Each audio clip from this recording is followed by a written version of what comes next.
Hey guys, welcome back to another Skyrim mods video. Today is just a pretty simple video with some pretty great mods. Though they won't overhaul your game, they are still, in my opinion, mods that you probably don't want to miss as we head towards the end of May. So make sure you hit that like button down below, and if you're feeling extra generous today, also subscribe to the channel. And last but not least, don't forget to endorse mod authors so we can keep mods free, and let's dive right in.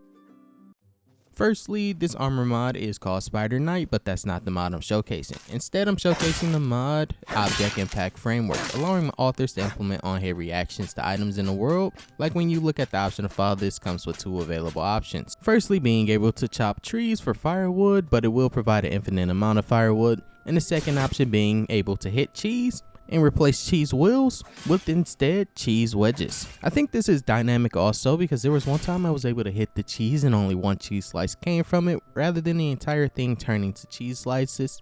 But I wasn't able to activate that mode again, and it always just turns the cheese into multiple slices. But there is also alternate mods such as Emergency Firewood, basically allowing you to hit and destroy various wooden sources for firewood. If you have something against bugs or purely arachnophobia, you might want to skip this part. This one also does the same, but instead for spider webs. When you attack spider webs, little spiders will jump out and start walking around. They may attack on sight, but some of them may just run away. So try not to hit open spider eggs anymore. The same is for the Chaurus eggs, but instead you don't have to hit them. It happens as soon as you try looting the eggs. Multiple baby variants will pop out and just crawl across the ground. And like I said, if you have something against bugs, you probably will skip this part. But it also goes for another one called Don't Disturb the Bees. When you interact with the beehive, there's a chance that a bee will pop out. And if you hit the beehive, multiple will pop out. But in this variant, you are killing them, not allowing for you a chance to really loot them. Instead, they'll come out and start attacking you. But it is all percentage based. It won't happen automatically every time you try and loot or hit it.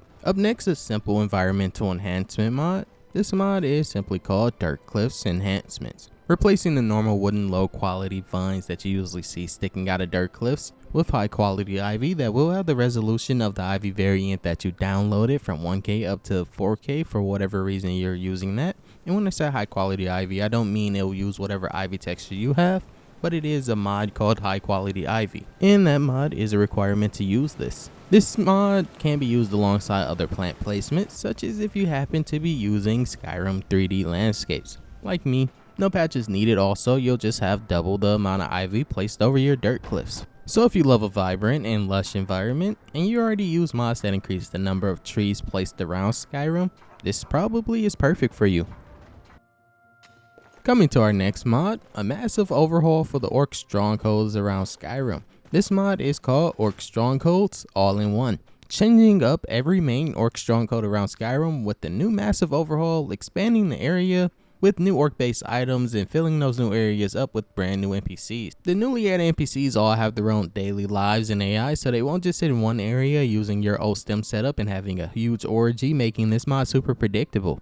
And I probably know what you're thinking. You've seen these Orc Strongholds before, and honestly, you'd be wrong to think that this is the same as the old version that came as standalones. All of the standalone versions have almost completely been reworked with FPS and fixed occlusion, allowing for a much smoother experience while also increasing your immersion by levels only a mod this massive could. And even though this mod is massive, most of the changes are based on the textures that you use, so having a lower resolution might help you even more so with your FPS. And if you use something like Mandragora Sprout, Daedric Shrines, the new shrine will also use those textures and meshes. Same with the wood, the orc lanterns, and even the shields displayed on the high walls that are probably meant to scream to stay out. But honestly, even though the orcs tell you to stay away, they are usually more friendly than Stormcloaks, which is a little weird in my opinion. I don't want to completely hype this mod up as being perfect. It just recently came out and patches and bug fixes are being made because this is a pretty big expansion that pretty much makes all of the old patches made for the standalone useless.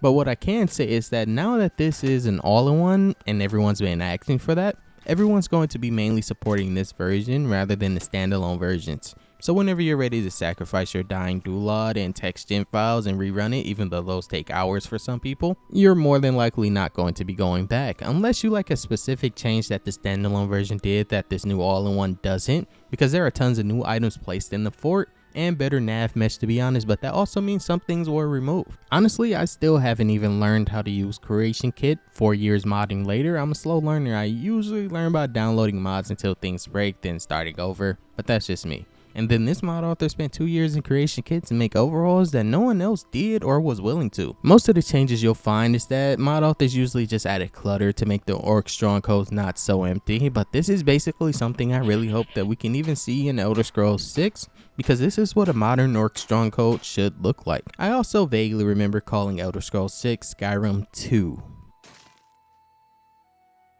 Up next, a new lighting overhaul, if we can fully call it that.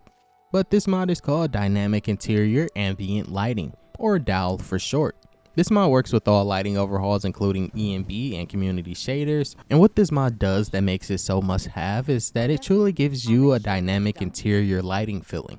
Before, when it got dark, only the lighting sources changed if you even had that option enabled, but the rest of the interior would still seem pretty bright with the other light sources. But now with this mod, everything changes so you can finally tell the time of day, and you can also dynamically see the brightness and colors of the interior change as the day progresses. I might make another video doing a side by side with every lighting overhaul so you can truly see everything that this mod will do for you. But trust me, even first installing this mod, your nights will never look the same, and you'll probably notice the changes immediately because the day is also a little bit brighter to reflect the more lighting being placed into the interiors. The description states days are bright white, sunsets and sunrise are a warm orange tint, and nights have a dark blue tint. But the thing is, during installation, you could pick how dark you want this mod to get or how bright. I generally choose the dark version so that it can match Lux lighting, but that is up to you. But I definitely think this will become a must-have mod in all main mod authors and also Wabajaks because it is so simple to install and just click play. But that was it for today, guys. Let me know what you thought about these mods and don't forget to hit that like button down below.